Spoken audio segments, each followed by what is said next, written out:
The story, The Faces of Easter, were written and produced by Jerome Berryman. The material is owned and copyrighted by Godly Play. Hi, everybody. I'm so happy that you're back for another story today. We'll continue with The Faces of Easter. Are you ready? Let's take a deep breath.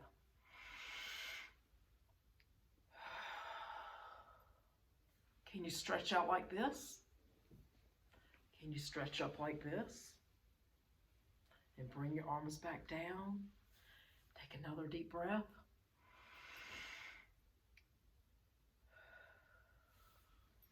Okay, let's get ready for our story.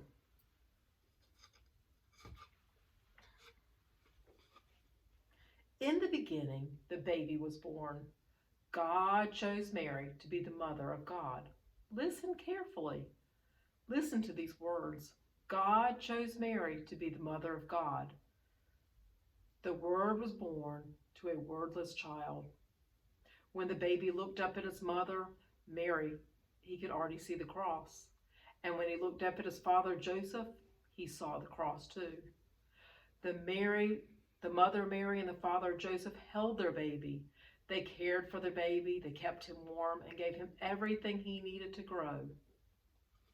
And the baby began to grow.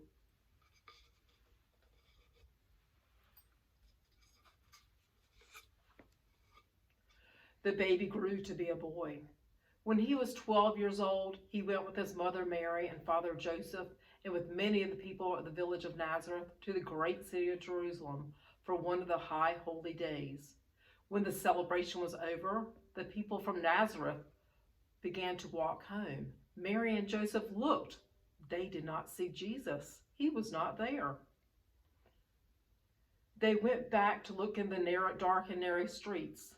They went back to the market where they had bought food. They went back to where they had spent the night. They looked everywhere. They could not find Jesus. Finally, they went to the temple, and there he was.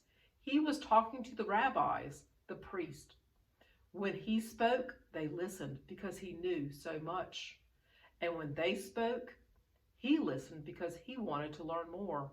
Mary and Joseph asked the question many parents ask, "Why did you do this?" And Jesus said something very strange. He said, "Didn't you know I was in my Father's house?" Mary and Joseph did not understand, but they did not forget.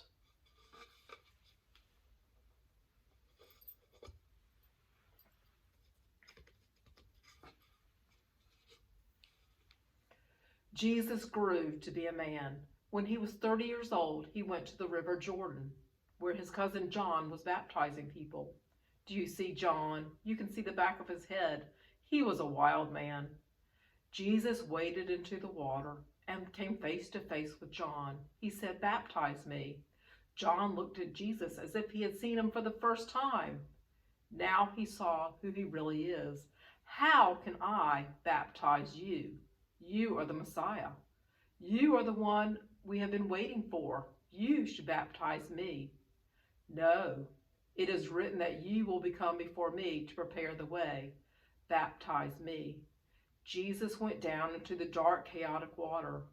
John lifted him up into the light where people said they saw a dove from heaven, and it was coming close to Jesus. They also said they heard a voice that said, "This is my beloved Son, with whom I am pleased." After Jesus was baptized, he got out of the river Jordan and went into the desert. He stayed there for 40 days and 40 nights, and there he would learn who he was and what kind of work he would be doing.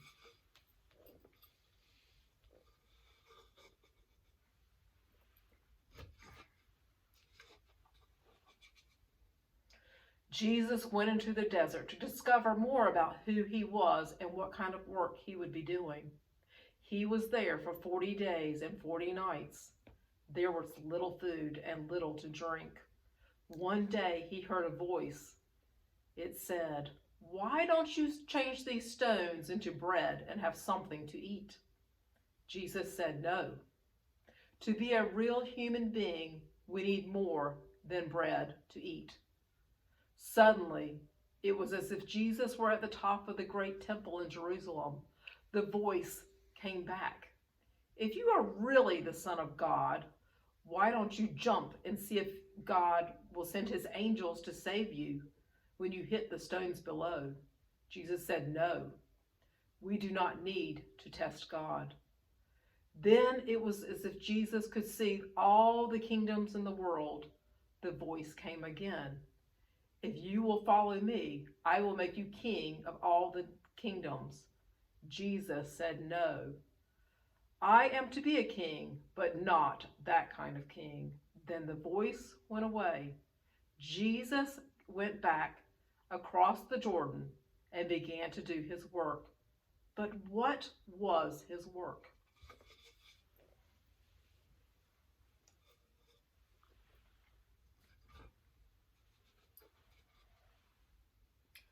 Jesus came back across the Jordan River and began to do his work. But what was his work? His work would be to come close to people, especially the people who wanted to come close. Who wanted to come close to him. See, he has come close to a blind man. He is so close he can touch the man's eyes. When Jesus came close to people, they changed. They could do things they have never done before. They could do things that they could never believe they could do before. They became well. Jesus also told parables. Finally, he knew that he had to become a parable. So he turned toward Jerusalem for the last time.